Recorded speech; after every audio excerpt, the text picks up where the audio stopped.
Some of you are new here, so I don't know what you do on a Monday morning. What's your Monday morning routine? I guess for some of us it's start the week off to work, or get ready for school for the next college, or whatever it might be, or maybe you have a routine on a Monday morning. I pretty much have a routine on Monday morning, and my routine, most of Monday mornings, is I sit there with God and say, now look God, on Sunday, I've got to do a talk in front of some people. Can you please tell me what that's going to be on? Alright, so that's quite often how I start a Monday morning, because I like God to just sit with God for a bit and hopefully I might pick up a Bible and look at different things and then pray that God will help me to sort of begin something on a Monday which will somehow end up here with you guys on a Sunday.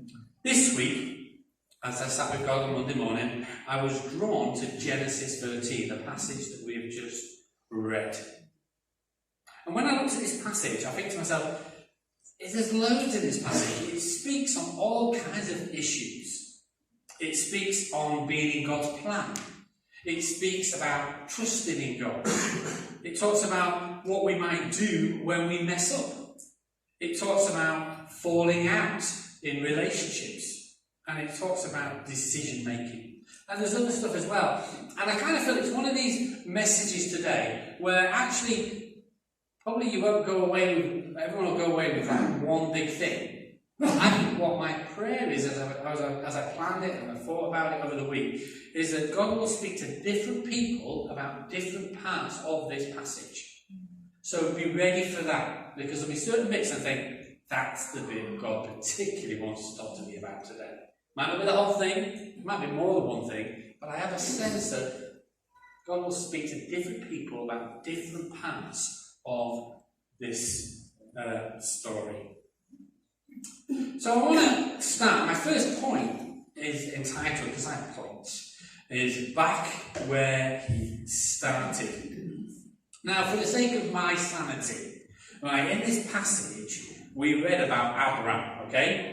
He changes his name a little bit later on to Abraham, right? Because if I keep thinking about is it Abram or Abraham, I'm going to lose it, right? Because that keeps confusing me. So I'm just going to call him Abraham today, okay? So you know what I mean, alright?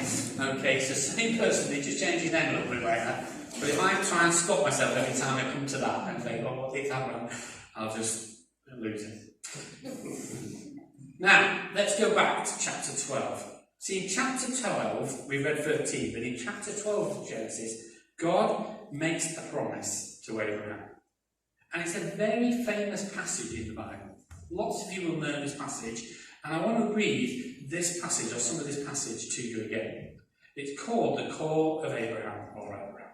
It says this: The Lord had said to Abram, leave your country, your people, and your father's household, and go to the land where I will show you. I will make you into a great nation, and I will bless you. I will make your name great, and you will be a blessing. I will bless those who bless you, and whoever curses you, I will curse. And all the people on the earth will be blessed through you. So Abraham left as the Lord had told him, and Lot went with him. Abraham was 75 years old, and he set out from Haran. He took his wife Sarah, his nephew Lot, all his possessions they had accumulated, and the people that they had acquired in Haran.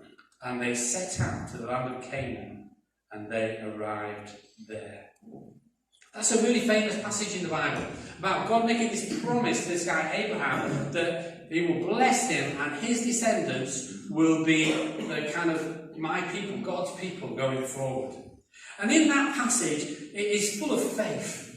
It's full of obedience. It's full of trust. Because we sense that God gives this promise to Abraham and he says, go on, go to the land that I'm going to send you to. And Abraham just gets on with it. There's real trust and obedience in that passage. But then when you read a little bit further on, we see that famine hits the land that Abraham is now living in. And you feel that Abraham's faith just takes a bit of a hit. It kind of slightly fades a bit. Why would I say this? Well, because he makes the choice to step out of God's plan, and instead of staying in the land that God had promised him, Canaan, Abraham heads off to Egypt. And here's the point. When something goes wrong in and around our lives, it can often have an impact on our faith, can't it? Sometimes our faith takes a bit of a hit when something quite goes wrong. So in this case, for Abraham, it's the fact that famine has hit the land that he's in. And you kind of feel that his faith takes a bit of a hit. It slightly fades a bit in that place. And I think, that is, if we're honest as Christians, that is something that happens quite often. Life might throw a bit of a curveball to us. Something might not quite go as we hoped it would. And our faith takes a hit. We feel it fading a little bit. And I think when that's the case, the challenge for us, isn't it, is to be a bit like that old BB song, Boys Brigade song. Will your anchor hold in the storms of life? What does it say? Verse 1. Will your anchor hold in the storms of life when the clouds unfold their wings of strife? When the strong tides lift and the cables strain, will your anchor drift or firm remain? Another way of illustrating this is to ask how are the roots of our faith like in a tree? Are the roots of our faith deep enough so when the storms of life come, we might sway a little bit, but the key is we're not uprooted. How are the roots of our faith at this time?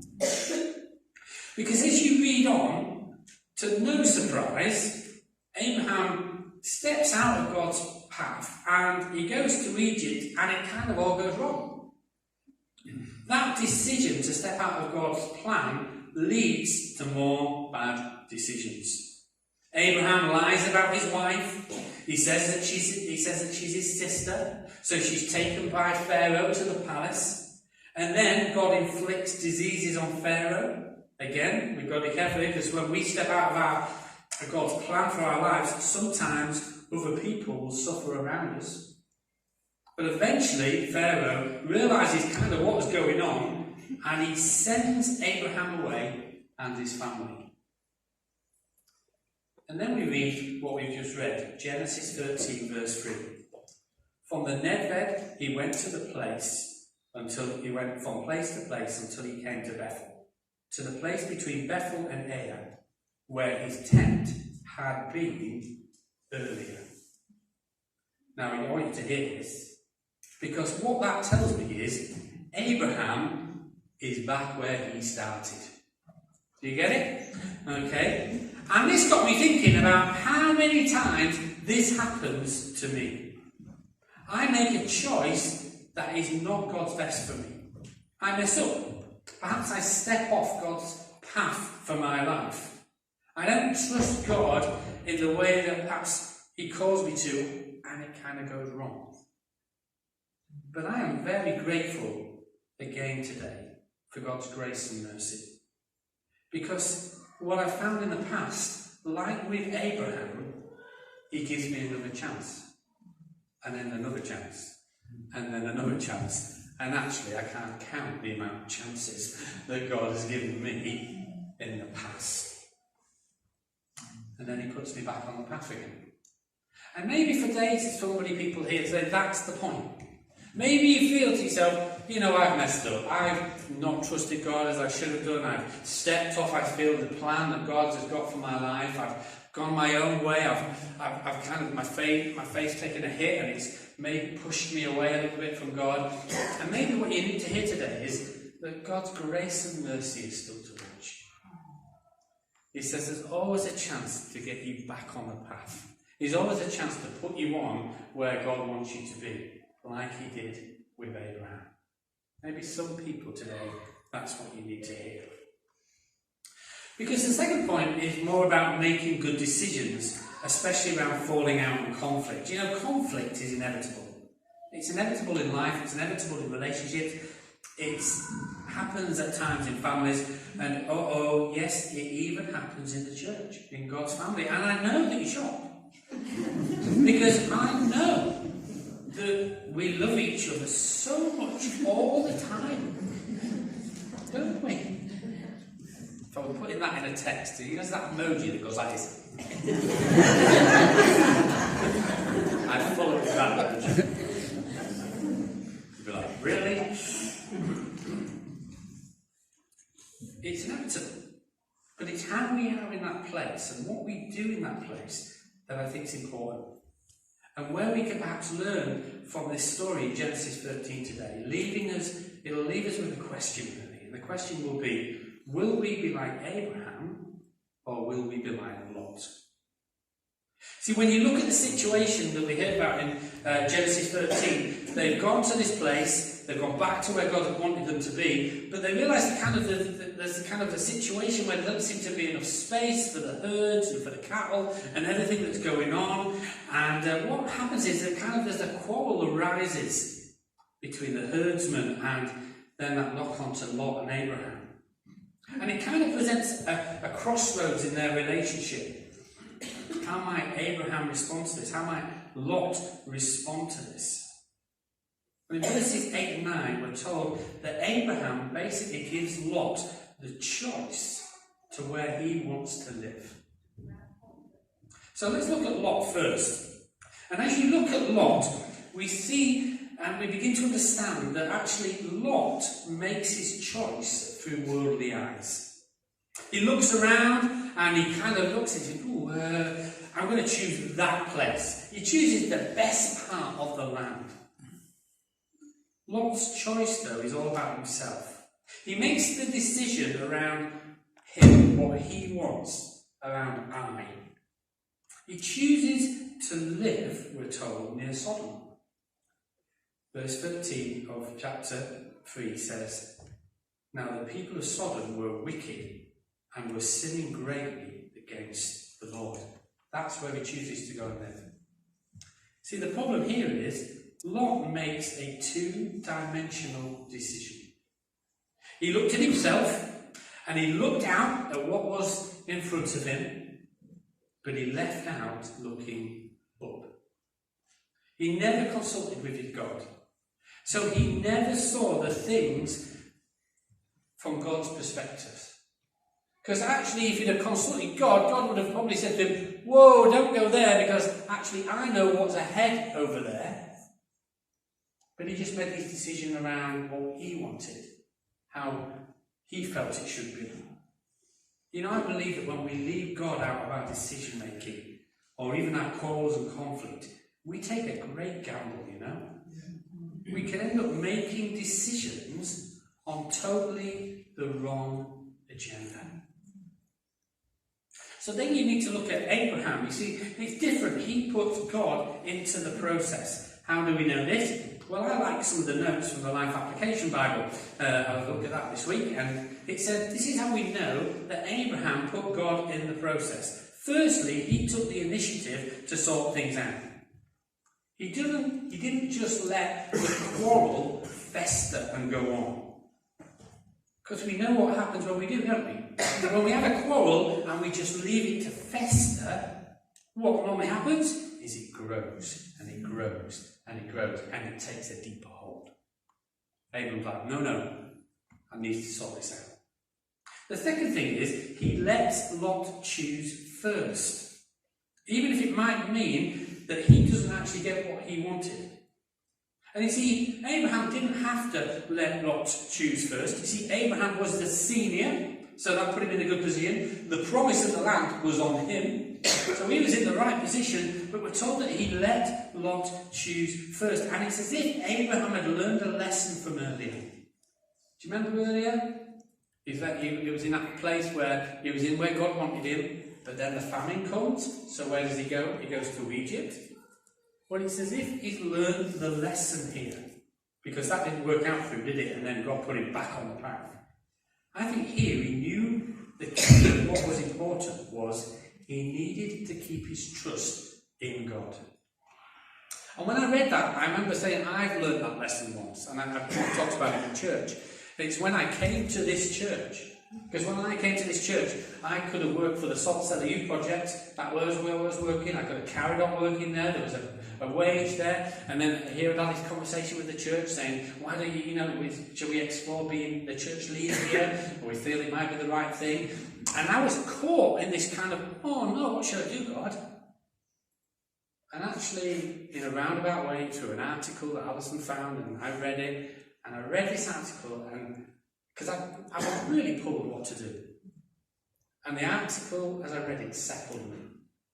Because basically the article said, it's not about what you will do, it's about whether you stay with God.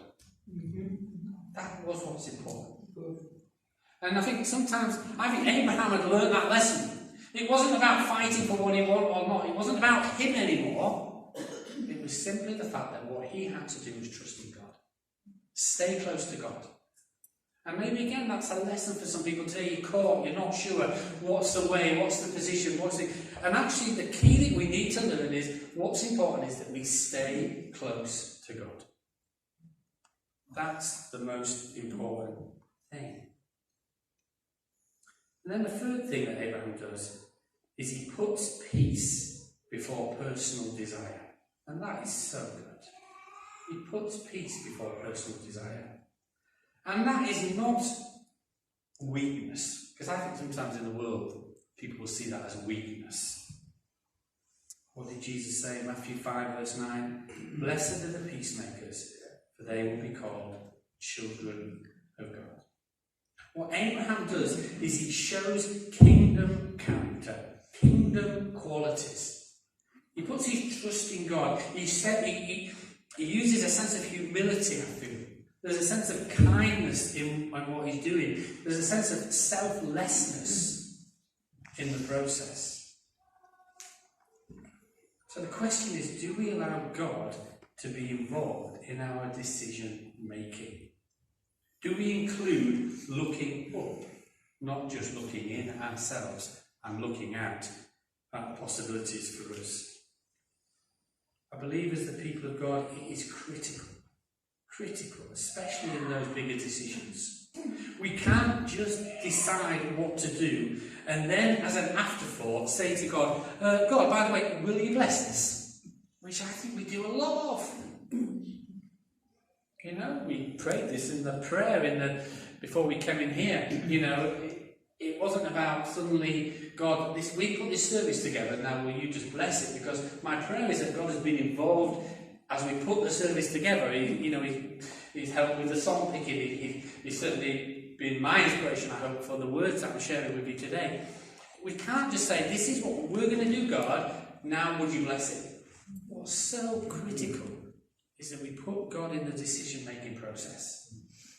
We include him, especially in those bigger areas of our lives. And the second thing is, do we allow God to be involved when we face quarrel or conflict? What qualities and character will we show when in those situations? Again, maybe that's for someone here today. Maybe you're in a situation like that, and there may be a challenge here. Maybe the challenge is to go and do something. Maybe the challenge is to reach out to somebody. Maybe the challenge is to apologise. Maybe the challenge is to forgive. But the question is, what are the qualities that we're going to show as God's people in those kind of situations? And it's not easy. Will we be like Lot, or will we be like Abraham? And but I did have a little extra note here before I push on a little bit. Is that, you know what, God can use conflict even among his people. I love the story in Acts 12 where Paul and Barnabas have this quarrel, over taking John Mark with them on a missionary trip. Like, Barnabas is like, come on, I know he's messed up in the past, but let's take him with us again and give him another chance. And Paul's like, no, it was a nightmare last time, I'm not taking him with us anymore. And they have a quarrel, they fall out. But what happens is, they kind of go off separately to do God's mission. And actually what you find is, it's kind of double bubble for the kingdom of God. Does that make sense? Is that a biblical word, double bubble? Anyway, double the portion of, God doesn't mess the conflict up, he uses it to double the opportunities of his kingdom growing. So my final point really is all about consequences. See, I think Genesis 13 is a bit of a warning sign to decision making in life and how we handle conflict. The warning is, that there are always consequences. See, we read where both Abraham and Lot end up living. Abraham decides to live near a place called Mamre, which means strength. But as I've already said, Lot chooses to live near Sodom, where we're told the people are wicked and sinning. And when you jump forward from this story to chapter 19, we actually read that Lot is now living in Sodom. See, what happens is, he's being pulled in. He's being caught up in. He's being influenced by the city. He's settled actually into the city. See, when we see him in chapter 13, we realise he's living near Sodom. Near this place that's not very good and evil and wicked and sinning. But when you move forward to chapter 19, we see that he's being pulled in to the city itself. My goodness, that happens, doesn't it? Sometimes with God's people, or we see them, they kind of push the boundary somewhere, but what happens is that eventually they get pulled in to the worst place. Get to the edge, but he's not there. And then what we read, you see, is that Sodom is destroyed. And when we see this destruction, a number of things happen. The first thing that happens is Lot realises that Sodom is going to be destroyed. And he realises, and it's really kind of a bit too late, but he realises that Sodom is going to be destroyed. He's in the city. So he tries to help his son-in-laws. And he says, look, basically the city is going to be destroyed. You need to get out. And you know what happens? His son-in-laws laugh at him. And when I read that, I thought, ooh.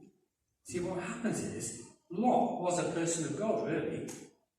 He should be a man of God. He was with Abraham. He's been in the promise. But he's now been pulled into the city. And now he realises God's going to do something. So he shares about it. And what happens is those close to him just laugh at him. Why? Because he's lost his authority. And he's lost his integrity. And he's lost his credibility. And when I read that, I thought, that's a bit of an ouch moment. See, if we don't live the Christian life, then our words will carry no weight. They will have very little impact. See, unless we live it out there, we can't really share it because people will just laugh at us. So if that's what it's about, then what's the point of being a Christian if it's no different to anything else that's out there in the world? We lose that credibility. We lose the weight of our words unless we live it as well. And then, as they try to escape, Lot loses his wife. She looks back and she's turned into a pillar of salt. Some of you know the story. Later, Lot's daughters, who have been totally corrupted by Sodom, they get Lot drunk and they sleep with him. They both have children, and their descendants become enemies of Israel. What a mess. And that's the key. How often does a wrong decision, an ungodly decision, end up spiraling a person, taking them deeper and deeper and deeper down the wrong path that God doesn't want us to be on? That's the consequence. The consequence of missing God out of our decision making. It's the consequences of not trusting in God. It's the consequences of going in under the I situation, the self situation. So often that happens in people's lives. The consequences. That they make one decision, but then it leads to another ungodly decision, another ungodly decision. And they end up down the wrong path. But we need to remember Abraham. See, remember Abraham? He gave away the opportunity, didn't he? He said, you choose first. You do what you want to do.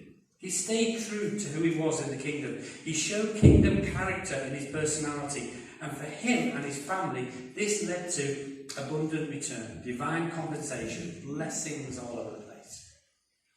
What God did is he reaffirmed his promise to Abraham and his descendants. And as you travel forward in the Old Testament, you see the promise of Abraham being fulfilled. In many ways, it's still being fulfilled with us being here today. And perhaps there's a lesson here about when we stay true to God, then his promises over our lives will always remain and always will be fulfilled. That's a bit of a journey, isn't it? Chapter 13 of Genesis, I'm like, Whew, my goodness. There's all kinds of stuff in there. And I suppose the question is really what God's speaking to us individually about. There's all kinds of stuff, isn't there? For some people, just the fact that you feel you've messed up. Abraham messed up when he went to Egypt. He stepped off the plan that God had got for him. He decided to his faith took a hit and took him away. Maybe you feel like that. I don't know. Maybe God says, okay, but today my grace and my mercy still follow you.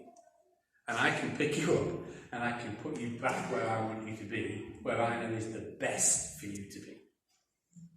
Maybe for some people today that's the message. Maybe for others it's just that reminder to allow God to be in your decision making. You've got decisions at the moment, you're uncertain about things. And you know what I'm saying to you, don't just look at yourself, don't just look at the situation, make sure you look up. There's a song isn't by Lauren Daigle, look up child, lift your head, let God be involved, just put it before him, don't leave him out of the equation. You take a great gamble if you do that. Maybe the story today a little bit about quarrels and falling out, and maybe that's something that around your life at the moment, and there's that sense of how do I show God's character in that place. And also, like Abraham, I just felt when he was in that position where the quarrel had come and he had to make a decision, and what he said to Lot is, you choose first. That took great courage. Maybe God just needs to fill you with some courage to do what you know is the right thing in the situation. And it might not be the easy thing in the situation. Because in the end, I feel for some of us, it's about our security in God and it's our confidence in who we are. I think that's what happened to Abraham. He messed up, but then God put him back on and suddenly he had that confidence again in who I am in Christ. Or who I am in God at the time. And he just knew who he was, he was secure in who he was, and he could trust God for whatever the situation, whatever's ahead. And maybe some of us, I pray that God might just fill you with that confidence again, might fill you with that faith, might fill you with that assurance that this is who I am, and I know that God is with me, I can trust him for what's ahead, and I'm going to do that.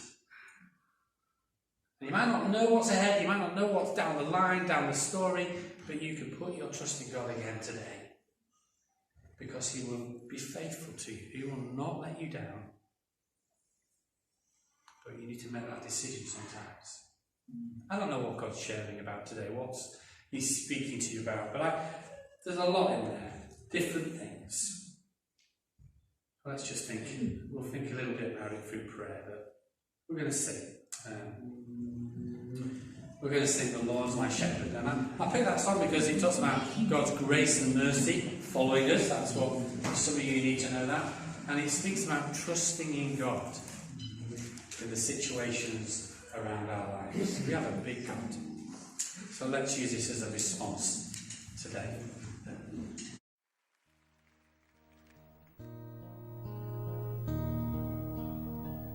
The Lord's my shepherd, I'll not want.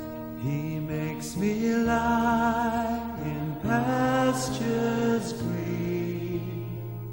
He leads me by the still, still waters. His goodness restores my soul. And I will trust in you alone. And I will trust in you alone. For your endless mercy follows me. Your goodness will lead me home. He guides my ways in righteousness, and he anoints my head with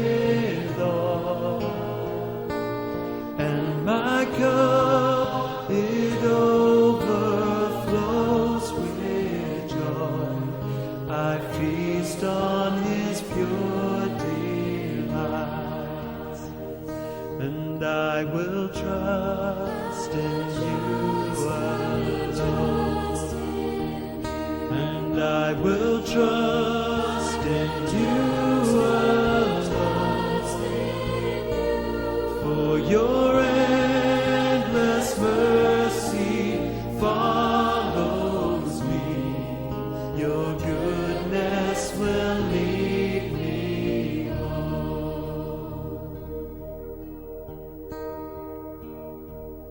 And though I walk the darkest path, I will not fear the evil one, for you are with me, and your rod and staff are the comfort I need to know. And I will trust in you alone,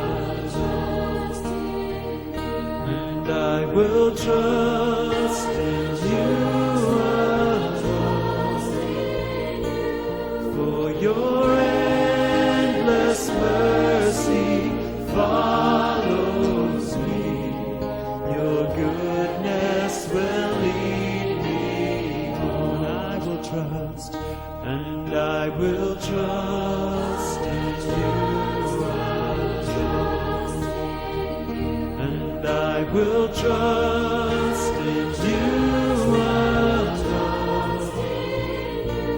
for your endless mercy follows me, your goodness will lead me home. For your endless mercy, for your endless mercy follows me, your goodness will lead me home. For your endless mercy, for your endless mercy